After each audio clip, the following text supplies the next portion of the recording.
Welcome to this first panel, which is devoted to the energy sector in the European Union. So we are going to try to give an overview of which is the current stage of the energy sector in the European Union, and which is basically the legal framework that then we will analyze in detail in other panels. We have, for this task, a group of 4 members in the panel. In the program, there were only 3, but we have added Íñigo, who was supposed to intervene, Íñigo del Guayo, who was supposed to intervene tomorrow, but he had to fly tomorrow, so we have anticipated his speech, and we have a diverse group of panelists. We do not have only academia scholars, but we also have representatives of companies, in particular Repsol, and we have also people with experience in the energy regulatory agencies and also in law firms. We will start with Isabel Martinez-Gil. Luis López-Tello from Repsol couldn't come at the end, and Isabel Martinez-Gil, who has been working with us for the whole project. She has been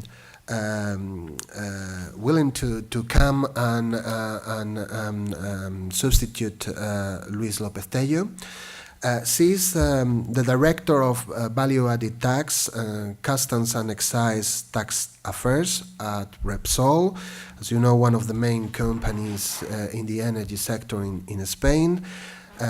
Since October 2005, and moreover, she has a long experience before in the tax agency in Spain. She also has, as a complement, academia tasks. She has been a professor at the School of Public Finance and at Universidad Carlos III in Madrid. Isabel, the floor is to you. For me, I'm from Repsol. It's a pleasure to stay here with all of you. And well, I try to explain what is the economic fundamentals of tax incentives in the European energy market.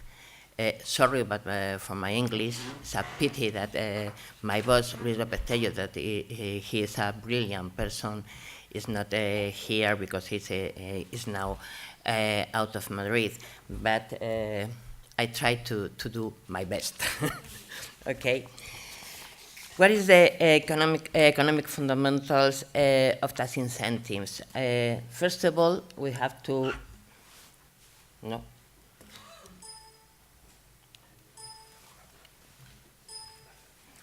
Yes. Okay.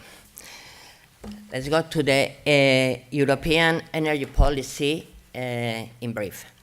The European Union energy policy is same 3 fundamental purposes for us.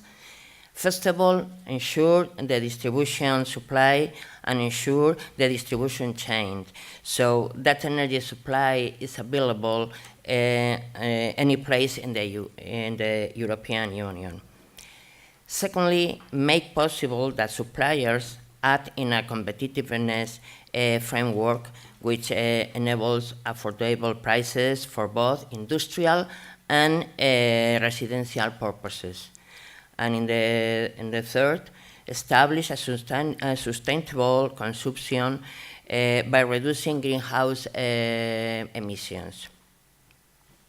This common framework requires certain unwavering commitments by member states, both in the medium and long term.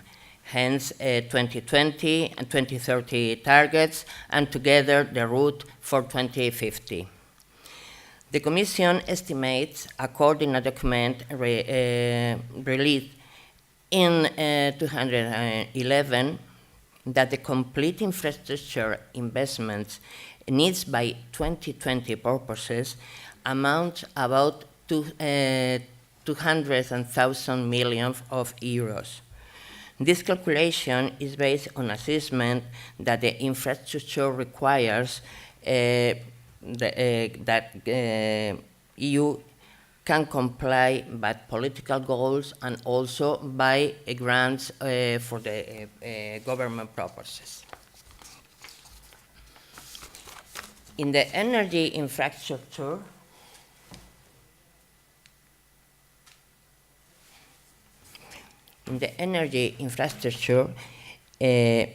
is essential requirement for the internal market, and the Commission considers that state aids for energy infrastructure are more beneficial for internal market and contribute to common target. The Commission considers that in particular case of projects of common interest for energy infrastructure, there are such market failures that tariff finances may not be sufficient. So in this case, they are justified all the grant by state aids. For oil and gas infrastructure projects, the Commission believes that there is not need a grant such state aid. Nevertheless, member states may grant such infrastructure under duly justified considerations. What is the intervention of the state in all this infrastructure and potential market? Financial intervention exercised by member states with an energy sector need to achieve the following targets. First of all, ensure the offer by granting state aids to foster domestic and oil production in terms of reducing import dependency. Boost economy by reducing prices in certain sectors of segment of population in order to create new growth opportunities and increase exports. Keep domestic employment levels and preserve environment by reducing greenhouse emissions. In the EU recent history, we can find several examples of this financial intervention to gas structure by way of financing tax incentives for exploration and production of oil and gas, for example, repealing royalties liabilities like Denmark and UK, or establish privileged regimes for exploration and production activities, for example, in Spain. By sector, coal has received the greatest financial support by member states in order to reduce costs and above all, keep employment levels. In fact, there is a document by the Commission that prevent the closing of mining of coals until 2018, preserving all the employments. What is the tax incentives framework? The Commission guidelines on state aid in terms of energy and environment protection, released in 2014, aim at achieving the European strategy for 2020, intend to create a framework which propose is to support a transition towards a low carbon and resource efficiency economy. Within directive context, Directive of Energy Taxation context, the Commission considers that taxation reductions are required and proportional, providing that, first of all, beneficiaries thereof pay at least the minimum tax liability set forth by directive. Secondly, the beneficiary selection is based on objective and transparent criteria, and in the third place, incentives granted to all competitors with the same sector or market reference under the same account of circumstances.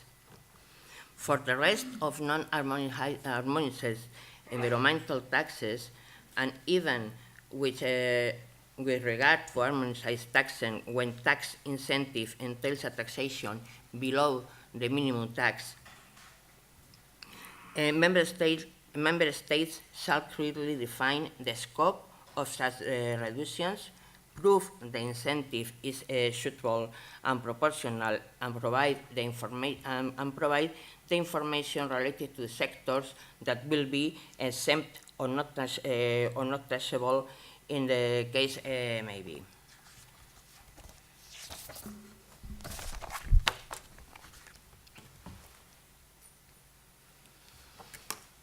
The ETD directive, what is his history or the scopes. In 1992, harmonization set for the minimum taxation threshold accepted by all member states towards the completion of the single European market by limiting the scope to hydrocarbons, only mineral oils, but excluding the European policies concerning environment. The energy production taxation covered by the directive was performed considering two factors.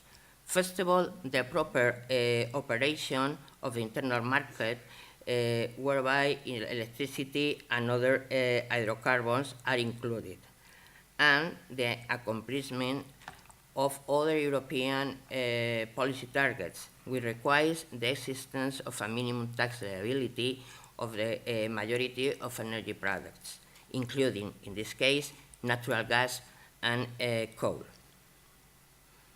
The eighth recital of this directive compels to the European Council to examine periodically the exemption, reductions, and minimum taxation level considering three main objectives: the adequate operation of the internal market, the competitiveness of community business, and in the international framework, and the wider objectives of all the treaties.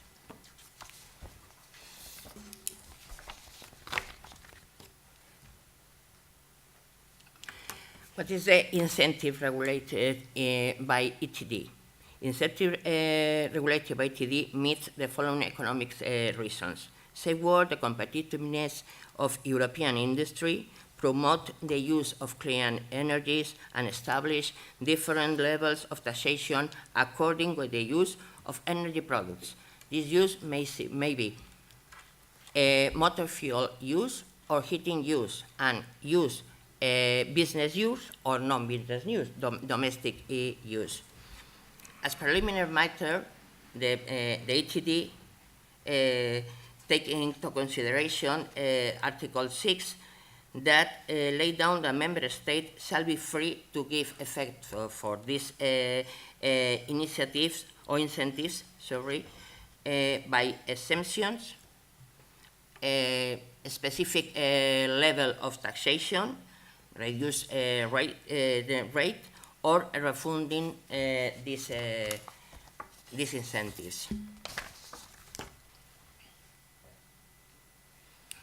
We have, first of all, not taxable products in two cases. In case of double use or no use for motor fuel or heating, and in the Article 21 of the directive, in the consumption in refining establishment. Other incentives are exemption, and we have three kinds of exemption: mandatory exemption, exemptions, or optional exemption. And in the Article 16, the biofuels, like a specific product. And at least the conclusions, we have that European energy policy requires great investment in infrastructure, which may need public financing. For oil and gas infrastructure projects, the Commission considers that is not need for state aids. Nevertheless, member states may grant such state aids under duly justified circumstances. Financial intervention exercised by member states within the energy sector pursues to ensure the offer by granting state aid to foster domestic oil production in terms of reducing import dependency, keep domestic employment, and preserve environmental, reducing greenhouse emissions.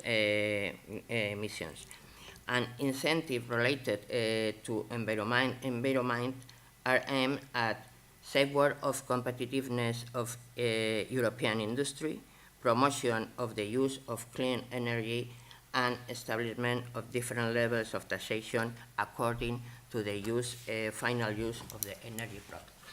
Thank you.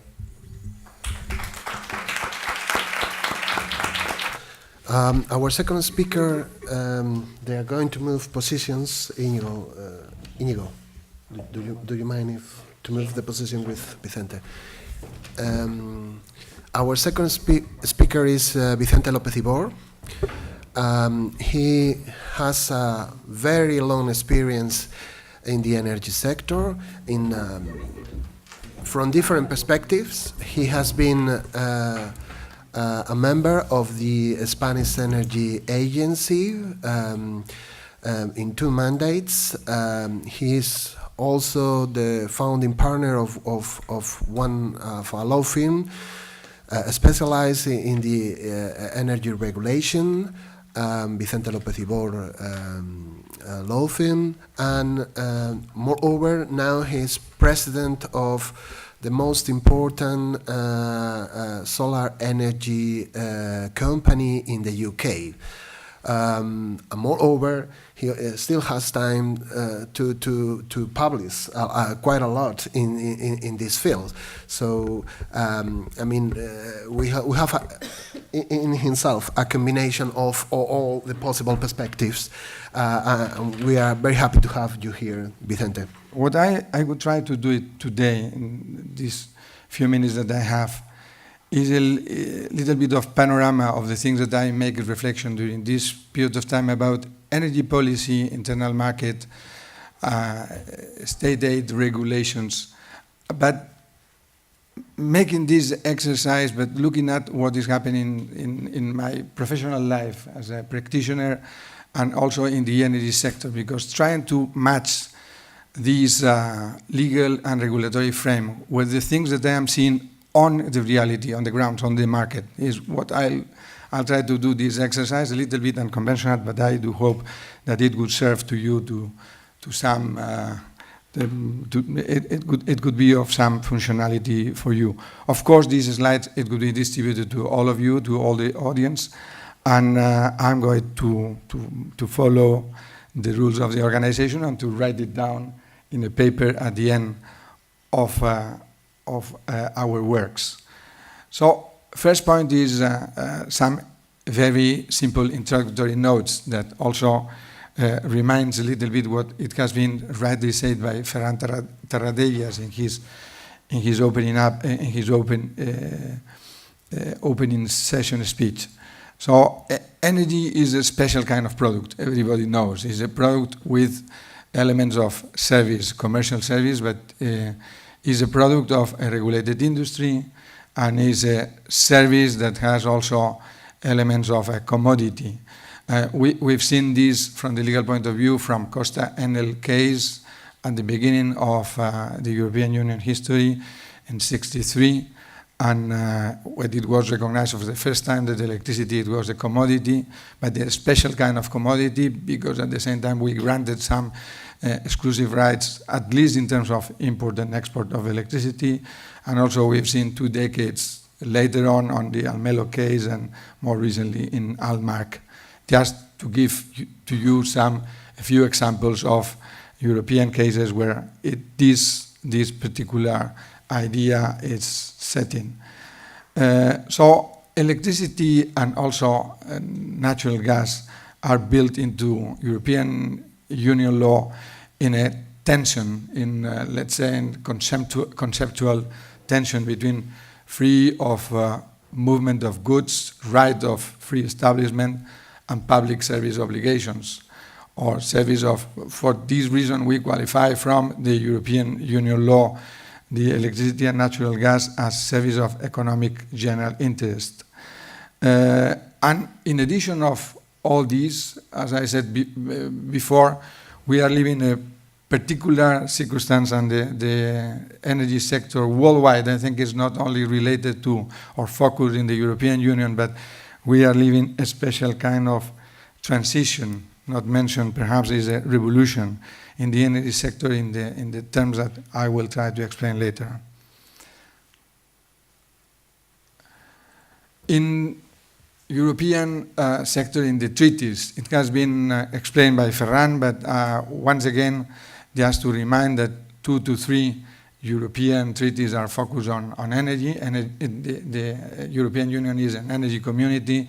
This is so clear. It has been for international purposes in the Steel and Coal Commission, Steel and Coal Treaty in 1951, with the idea to enlarge cooperation from the industrial base from Europe to other parts of the world, particularly in our relationship with United States, and the Treaty of Euratom focused in the Pacific use of nuclear power plants, in the first, perhaps, approach of industrialization and a strong competitiveness in the European economical area based upon energy resources. But from the legal point of view, we didn't have an energy policy, as also it was underlined. From Rome to Nice, we have to wait to Lisbon, and now in Lisbon we have a package of articles related to energy. One, this is not only energy, of course, energy isolated article. It's foundations of European Union as a federative frame, in my opinion, or federal frame, or federal space. That is in Article 4 that establishes the shared competence and exclusive competence in different fields of activity. It appears energy as environment as a shared competence with the European Union, between states and member states and European Union. That is, in my opinion, extremely important. It's the first time that we have this block list of federal competences between European Union scale and member states authorities. But in concrete, it appears, and the energy policy fixed in the Title 21, Article 194, with 2 lists of ideas. From one side, the idea to enhance some areas of European energy law, that are security of supply and the realization or full achievement of internal market, and not yet completed. And the other is to promote all the areas of energy that are in the crossroad with environmental policy. So that means energy efficiency and energy renewables. And besides that, we have other provisions in the treaties of security of supply, more in concrete in the Article 122. We have provisions in the field of energy networks in 170 to 172, a protocol of coal, some particular provisions in the field of internal market, in external relations, and so on.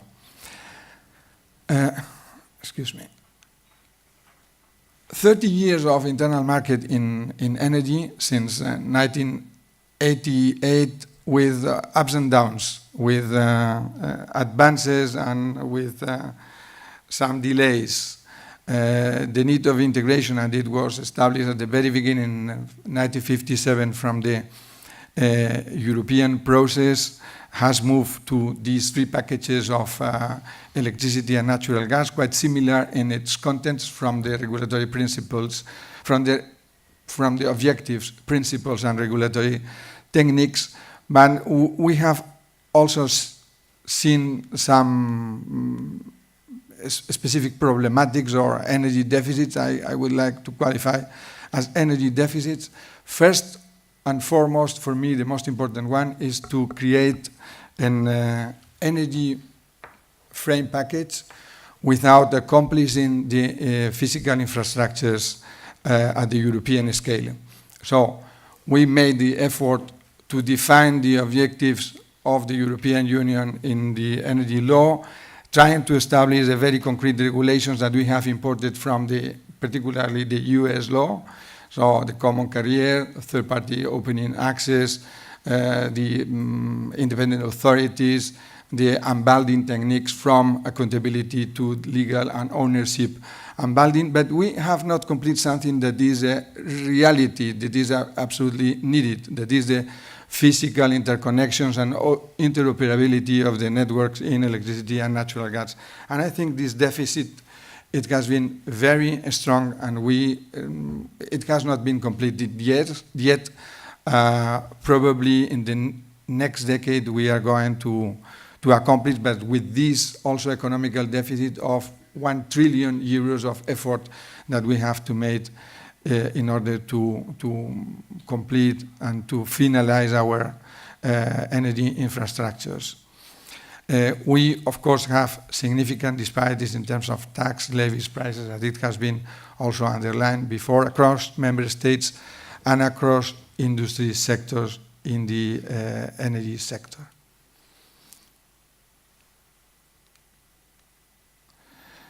If we compare prices, that is close to the tax and levies issue, we have to take always into account that we have three elements in the energy sector in Europe: the cost of commodity or the wholesale price, the network cost, distribution and transmission, and the, let's say, government taxes and levies, so the indirect cost that it comes from the government decisions. And the point here is where we have to allocate these taxes. If the taxes should remain into the budget of the electricity or natural gas sector, or we have to put it in the national state budget, we have to use it another thing much more coherent with the nature of these taxes or levies or even cost. Another element that I tried to underline at the beginning of my presentation is the influence of the environment policy into the energy law. That it has been absolutely substantial from the European Union perspective. I think this is the most important factor in order to understand what we are doing, what does the European Union really means, and what are even the interpretation of some legal structures as the state aid regulations. So environmental law is a legal prohedral reality at the European Union. Today, environmental policy means values, policies, principles, objectives, instruments, and programs under the European law. And the promotion of renewable technologies and market allowance is a most clear example of this environmental policy. We have so many data and information that we can put it in or put emphasis on that in this revolution that comes from the energy renewable, but perhaps the most clear example coming from figures is since 2013, the installed capacity worldwide in the energy comes more from renewable and solar sources than from fossil fuels worldwide. And if we look at the European market, in 2022, we are going to have 23 countries with more 50% of their capacity coming from renewables. So I think gives to ourselves the idea of how extensive is this presence and is this power. In terms of, this what I call material extension of the internal energy market through the presence of energy renewables. We have as a main piece of soft legislation coming from the European Union the already quoted 2013 Green Paper of energy that says, and I am quoting, the future of climate change and energy policy targets of this period of 2030 refers to renewable energy as the key future sources of the European Union. I think this future is a little bit too much, because today, at the present, the renewable energies in some core countries of the European Union are a very important part of our energy mix.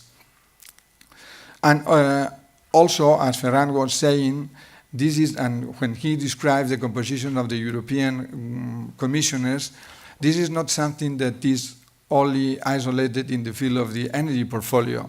It has a lot of interdependence, not only with environmental policy, but with other areas of the European Union, as the digital agenda, transport, waste to management, what we call today in a more comprehensive way, circular economy, and so on. We are also seeing a great development of not only solar PV or wind power plant, but stationary electricity storage and services to energy that we mention as energy efficiency. In the document that you are going to have, also there is a description of the energy efficiency and internal market. I'm not going to consume time on it for a couple of reasons. First, because I don't have much more time, and the other one that because it takes part of one of the papers that it has been also written and distributed in the papers of the Institute of European Studies of São Paulo. But here you will have the opportunity to check it, the legislation, the cases with regard to the state aid and saving and efficiency measures, and some, let's say, conclusions that I extracted from this framework of state aid and energy efficiency projects and their necessity of finance. In the same way, a little analysis that also has developed very rightly Professor Del Guayo with regard to the cases coming from the European Union landmarks in the field of state aid, under the question, should regulatory measures be subject to state aid control? I think the highlight landmark is the Preus and Electra case in 2001, but followed by the Association Van de Colère and the in Belgium and some others. And at the end, there is a discussion that if we have to establish this support scheme in the European Union and in other parts of the world in a price-based, so feed-in tariff, feed-in premium, or quantity-based public tenders, as we are following now with the auctions cases or certificates tradable green TGC. And I open the question how to evaluate today what does it mean competitiveness in the energy sector. I think it should be much more related not only with the scope of taxes or levies, but of the real meaning of cost today in the natural gas, and in particular in the electricity sector, also in the way that I try to describe in these slides. With regard to the European Union, and I end it now, I would like to call your attention of the title of the communication that develops the idea of the energy union, that it was described in the Council of Europe as this expression, European Union, as accidental child, because nobody really knows how it does appear in the table of the European Council. Even though I am very much in favor of this proposition, I think it was too ambitious, the title, a framework strategy for a resilient energy union with a forward-looking climate change policy. I think perhaps it's too much, but in the fifth dimension that they describe, it appears something conventional. Energy security, solidarity, it comes from the Article 194, and trust, always do you need trust to develop and deploy a market. Fully integrated European energy market, at the end of the day, it does mean internal market. This is a real core, this is a real piece, the centerpiece of the construction of the energy law and the energy union in the years to come. Decarbonizing of the economy is the objective. If we don't accomplish the objective, nothing is valid. For that purpose, we are even changing the objectives in terms of percentage before we ended the stages. So we have been talking in 2010 some proposals of objectives in emissions, in production of renewables, in energy, in climate change efforts. But now we have 2030, and before 2030 we have to be very attentive to the targets of the roadmap of 2015. So decarbonizing of economy, we have to establish our energy mix according to these objectives. And at the end, it appears competitiveness, but competitiveness is close to research and innovation measures.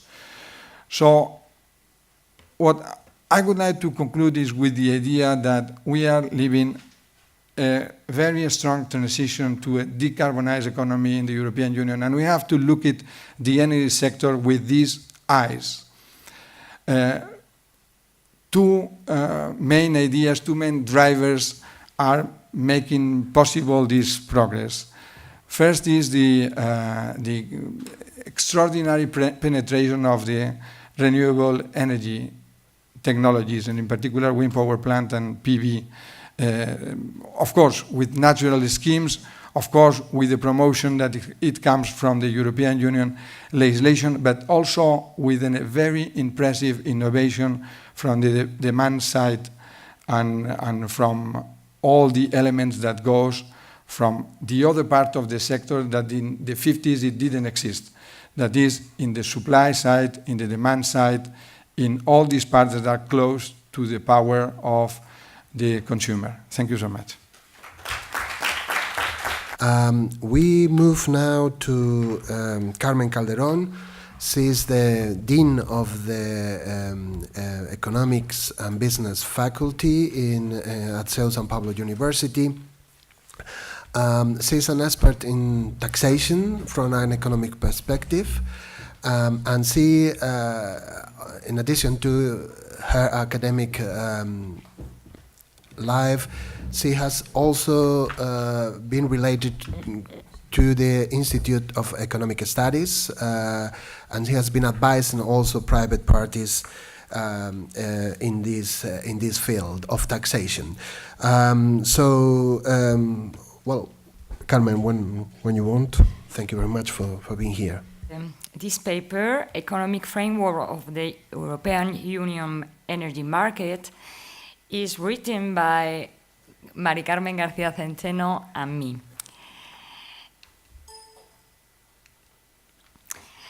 The paper has three parts. First part describes the importance of energy prices in Europe. In the second part, we analyze the reporting system prices by European Commission, and we make a proposal for reporting. Finally, we will show the results, conclusion, and recommendation. What is the current energy prices in Europe context? The policies in Europe must have the objective of increasing and competitiveness because it is essential for the recovery of the economy. In this context, energy prices are the biggest challenge to achieve two goals at the same time. On the one hand, reducing greenhouse gases emissions, and on the other hand, to get a competitive cost. Why do energy prices increase? According to the last publication of the European Commission on energy prices, the conclusions are: lack of transparency on electricity statistics. Different reporting obligations lead to a lack of comparability. Increases in electricity prices are largely a result of government add-ons falling within the taxes and levies components. Within the taxes and levies components, policy support costs have more than doubled between 2008 and 2015.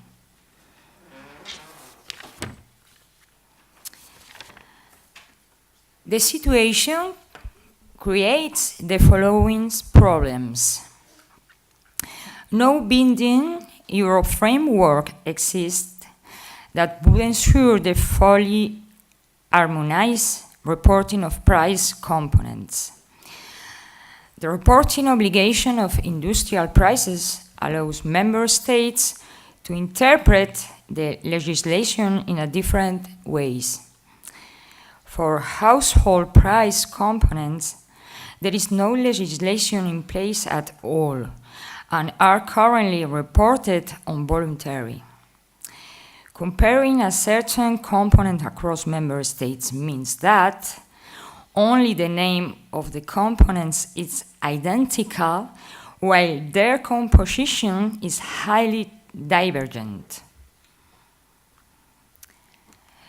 So the reporting system priced by the European Commission, the policy support cost, includes a lot of concepts like energy efficiency, deficit annuity, pensions funds, vulnerable customer, island system, renewable energy sources, and are distributed between the three price components: taxes and levies, network, and energy and supplies.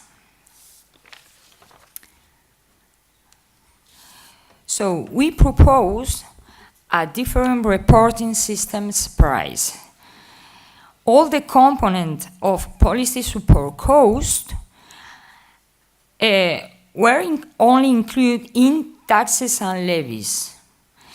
This means that they are excluded from network and energy and supplies. What is the composition of taxes and levies?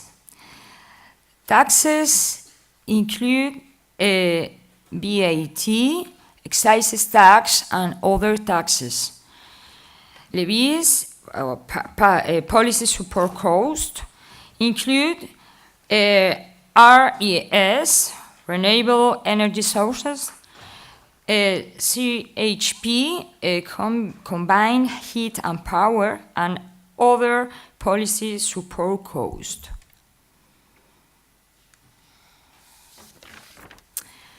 The charts show the difference between the reporting of a European Commission and our proposal. Firstly, we are going to talk about household and then industrial in 2015. Here, there are some countries that have the same result by both ways, like Germany, Greece, Ireland, Italy, Slovenia. But on the other hand, other countries like Spain, Poland, show significant difference in the prices components. For example, Spain show a distortion in taxes and levies more like 16 euro per megawatt hours, or United Kingdom 20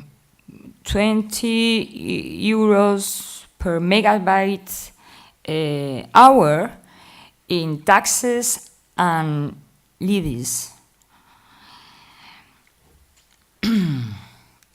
These different are even bigger in the industry.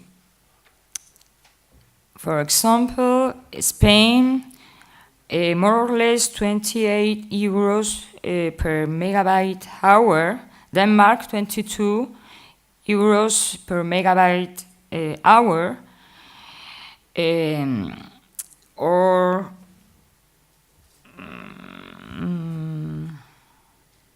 United Kingdom, more or less 17 euros megabyte per hour. Spain shows a significant distortion in taxes and levies. We can conclude that in many countries the policy support costs are hidden in network and energy and supply, making difficult to the real comparison of the price component between the different countries in the European Union. What are the main conclusions? Big impact of cost of public policy on energy prices. That means reducing welfare of residential customer, transfer of wealth to third industry region consumer and fuel suppliers. Industrial consumers pay a proportion of the cost of this public policy, which affects their competitiveness, efficiency and sustainability of the wholesale market are reduced when certain market players are paid off the market, financed through the government wage. Lack of transparency and cost sharing between consumer criteria, distortion competition. Prices and energy policy decision, out market, no market. Lack of competition in the energy market in the European Union equals industrial competitiveness losses, plus less disposable income, consumer social welfare lost. Recommendation. Public policy clarity, improve transparency in cost allocation of public policy, to define which are the goals of found public policy, redefining markets, regulation, and current rates. Thank you very much. Finally, we will close this panel with Íñigo del Guayo. Íñigo del Guayo is a full professor of administrative law at Universidad de Almería, south of Spain, although he has been also professor in Navarra and Granada, and he's an expert in economic regulation. He has published extensively in regulated sectors, and of course energy included. And he also is, I want to stress it as well, he's a member of the section of energy law of the academic advisory group at the International Bar Association. Íñigo, you are going to focus on renewables and incentives to renewables. Whenever you. Secondly, I want to congratulate the University of São Paulo for this conference and for the Monet project. In the third place, I would like to say that I am very happy to meet today all colleagues like Professor Slot. Let me say that it was 26 years ago that I started doing energy law under his guidance at the University of Leiden, so it's very emotional to see here today Pijan Slot.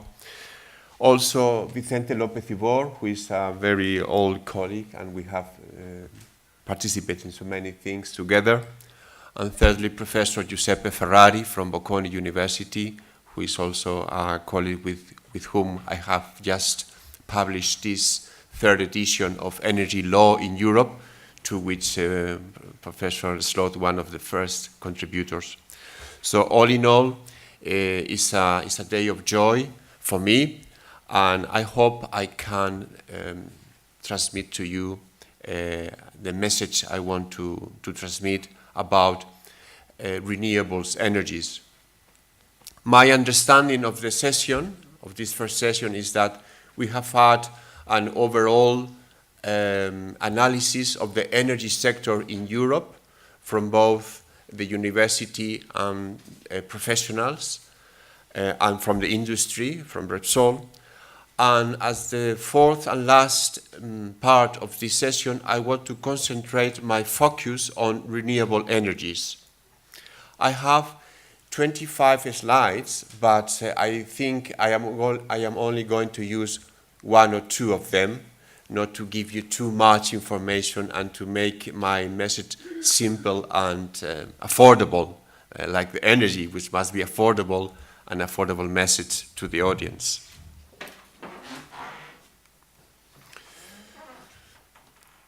And on the other hand, half of my slides had to do with things which have already been said by Mr. Tarradellas, López Ibor, and Martinez, and Calderón. They have referred to many of the ideas I wanted to say. So what I will do now quickly is to go to the slides, refer particularly to the renewables energy sector, and to concentrate in that area, in that particular area. One of the main reasons being that state aid takes place in this field. So it's a way to go to both aspects, the energy sector, renewables energies, and state aids. So I move quickly to this part of my presentation.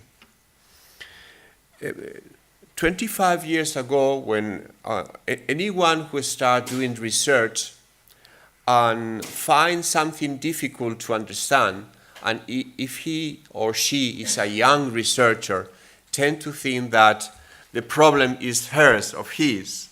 But when one becomes mature, understand that the law is full of contradictions. So when you start doing research, you think that the problem is you, but 30 years later, you understand that the problem is not you, it's law, which is full of contradictions. And this is part the problem with the renewables energy and with energy policy in general.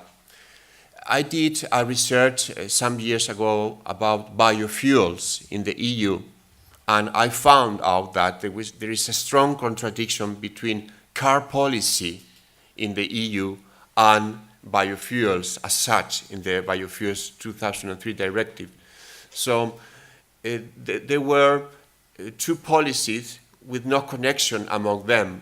You were having the car industry in Europe were making cars which were not able to use biofuels. So those were two contradictory policies.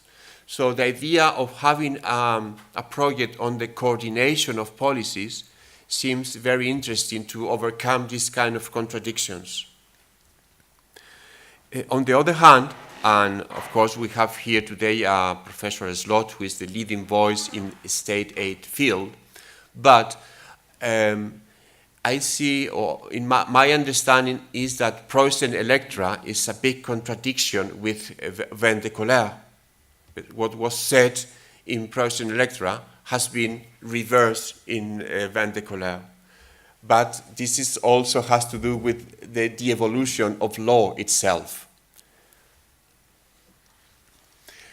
You are very well aware that the EU wants to be the leader in the world in the renewable sector, and in fact we are the leaders. Germany, Denmark, and Spain are three of the main leaders in the world and in the EU in the field of energy and renewables energies. And there were the famous 2020 aims for the year 2020, and now we are in the process of drafting a new directive. And in the rest of my presentation, in the minutes I have to my presentation, I want to share with you some personal reflections on the draft directive, which is supposed to substitute the 2009 Renewables Directive. And in particular, I want to share with you the very recent, it's March 2016, report of the European Commission about the consultation process for the drafting of this new directive.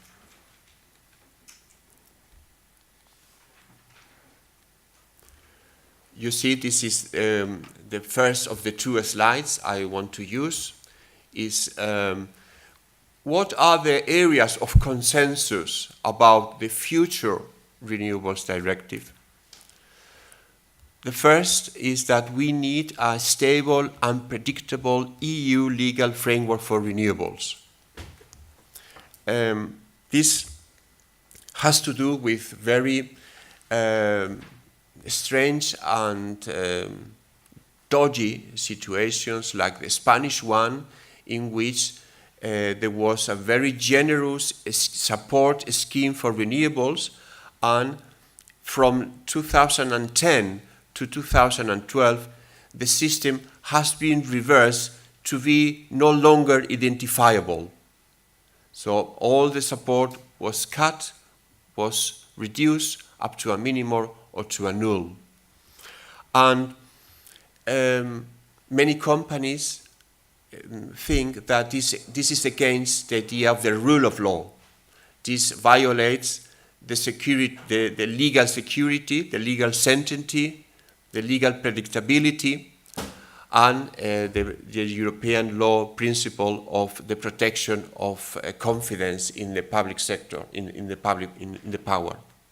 But this has not been the case of the Spanish Supreme Court, which has found this modification not to be against the rule of law, and this is also the situation of the first of a row of decisions of the Stockholm Chamber for Arbitration, which has found this not to be against the European Charter Treaty.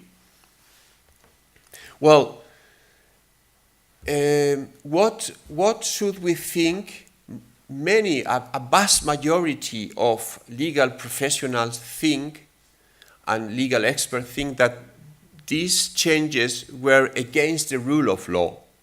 So what are a reasonable explanation? In my view,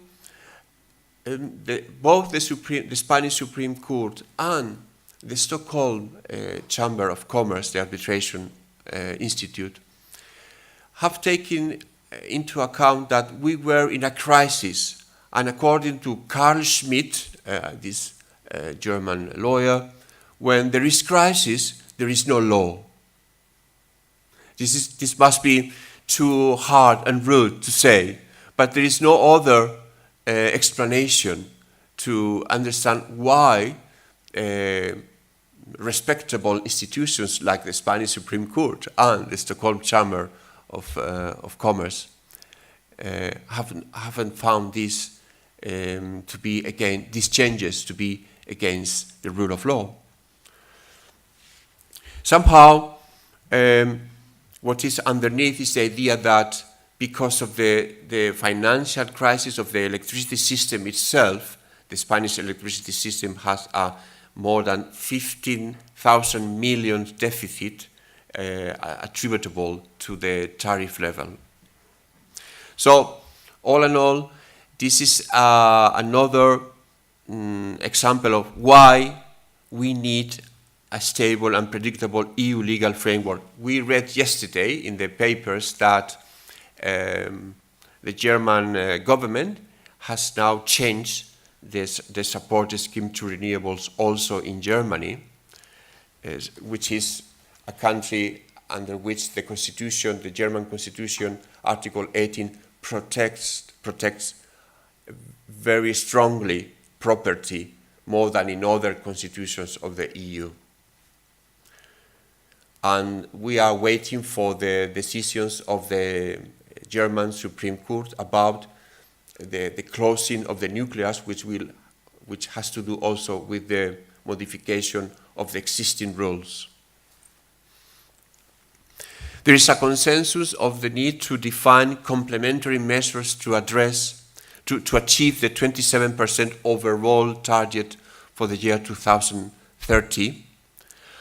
And all agents participating in the public consultation say that there is the need to draft a place for renewables in a market, in an energy market. What about the disagreement of the public consultation? The disagreement has to do with the geographical scope of support schemes, which has to do, am I bound as a Spanish government to support renewable energy produced in France? This is a question, and there are people in favor and people against. This is also linked with one of the decisions of the Luxembourg Court about the support scheme in Sweden. And disagreements have to do with up to which extent we can subject renewables energies to market mechanisms. Completely, a little bit, this is there are big differences between participants. Why? The problem is with renewables that they are not reliable, because sun and wind are not always there. So you need basic energies which can supply when there is no wind or there is no sun. And this is the case of natural gas, combined cycles, or nuclear.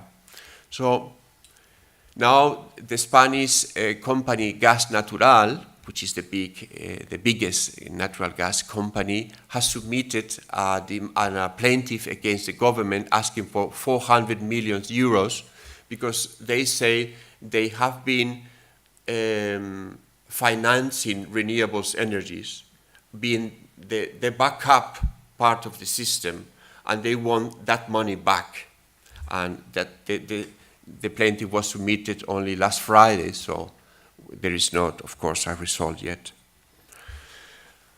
Do we need 28 support schemes, or should we work for a EU-wide support scheme for renewables? Or should we do as in the electricity and gas, starting by creating sub-regional markets for? And now in the European Commission agenda is the problem of capacity remuneration mechanisms. How do we guarantee that we have power when it is needed? How we promote the construction of new capacity which can supply new demand? And this is the capacity remuneration mechanism. And the question is, should we give renewables energies this mechanism? Should we renewables benefit from these capacity remuneration mechanisms? I think that support schemes should work from financing production to financing investment. The financing of production should be stopped, and we should move to a system in which investing is financed, or in renewables. But we should oblige companies to compete for the finance. Instead of the financing being available to everybody who asks for it, we should make auctions for the financing so that there is competition to grasp the financing. And just to put an end to my presentation, can renewables energy survive in a market, in a free market? I don't think so.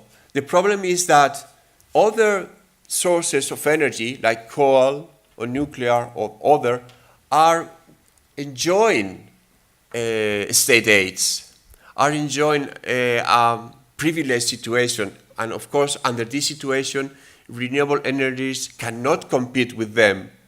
So we should first start addressing why coal is being subsidized.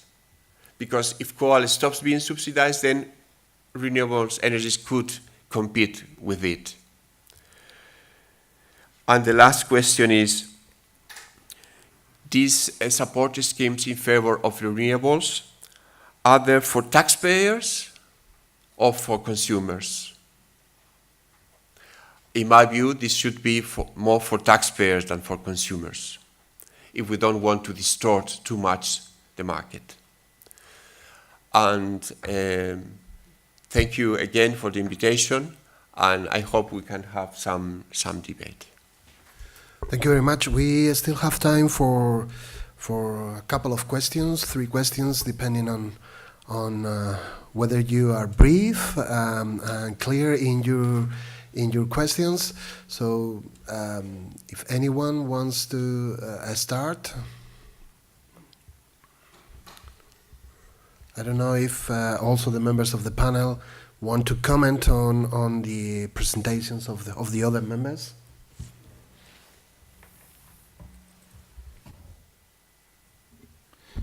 Yes, thank you, Professor Maillo. I would like to congratulate all the members of the panel for the very interesting and also appealing presentations. But I would like to make a comment with the very interesting presentation made by Professor and very good friend Íñigo del Guayo, because I agree with most of the assumptions he made, even though I think in the real life of the companies or the markets that I said before, I'm seeing some signals that it can twist a little bit some preliminary conclusions that we can extract from a very latest experience. For instance, when we talk that the energy renewables are not going to live with subsidies, I frankly doubt so much about that. I know that the governments are changing, particularly in the European Union, their support schemes that they had. I live, for instance, in UK, all the changes that I think it was very, very reasonable, from feed-in tariff, feed-in premium, ROC, so certificates, and also auctions with these contracts by differences. But now I try also to underline that we are living a particular revolution in the field of innovation in the demand side part of the sector. And in this demand side, of course, the wind and solar power are not flexible, these problems of volatility, intermittency, and so on. But it also has energy solutions as stationary batteries. And now we are looking at the booming of these equipments, of batteries, that they are going to provide grid parity or even below the grid parity in the energy sector. So, and I think regulation has many things to do on that. And in my opinion, with some effort from the regulators, I was a regulator, as you know, not to move forward in the rules and in the secondary legislation, even in soft law. I think to leave market to develop by themselves these innovative solutions. And if this happens, I think unsubsidized solutions from renewables are going to have a very good expectations.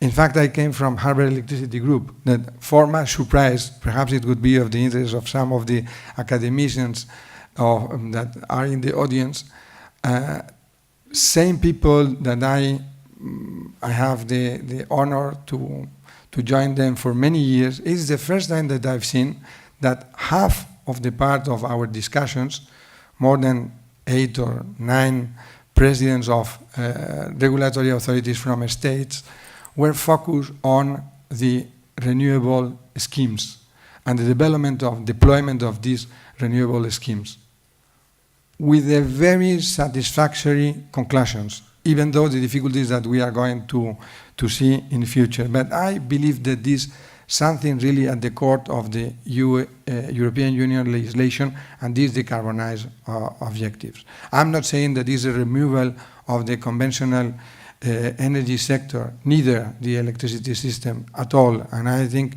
the distribution system, it would exist and continue being the backbone of the central electricity supply. But these things from the innovation part of the system will happen and will happen very rapidly, in my very modest opinion. Thank you. Is there any question from the audience? No? Yep.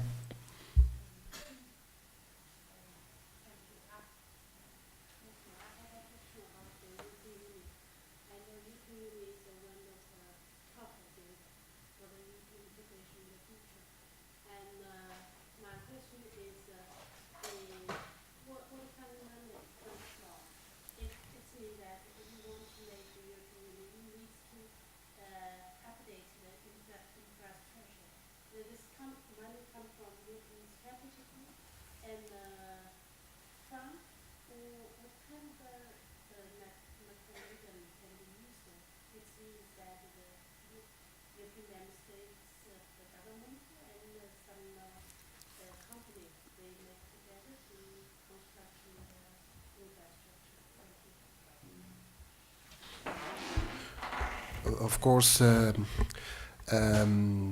needs, the creation of infrastructure needs public funding for sure, and that comes to a large extent, or is to a large extent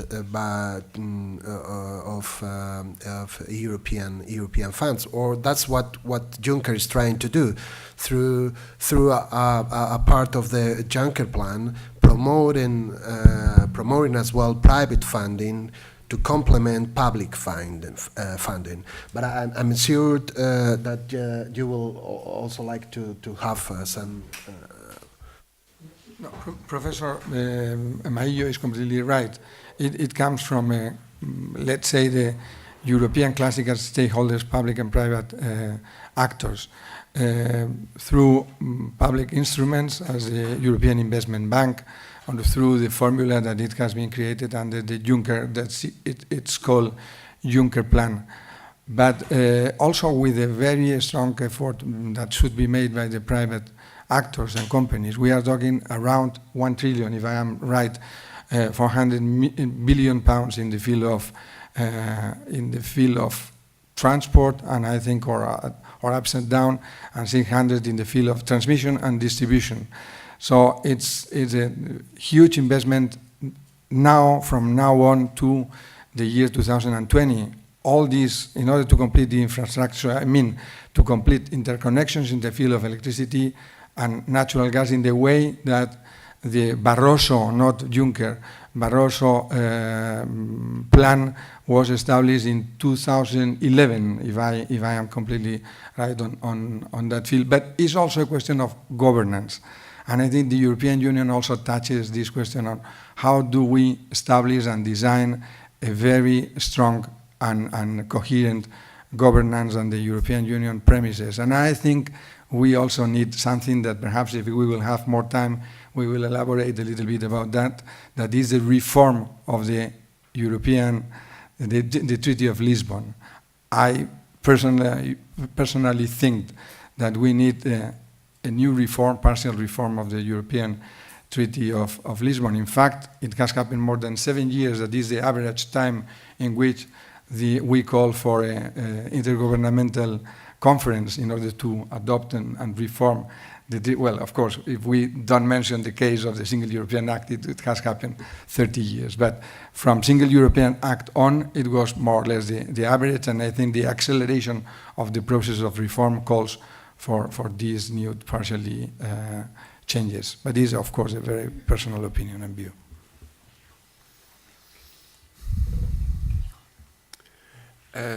Well, what I think is that what you said is a prerequisite to market. So if you either have investment in infrastructure or you don't have a market. And having said that, I would like to make a remark that state aids in the fields of oil and gas are not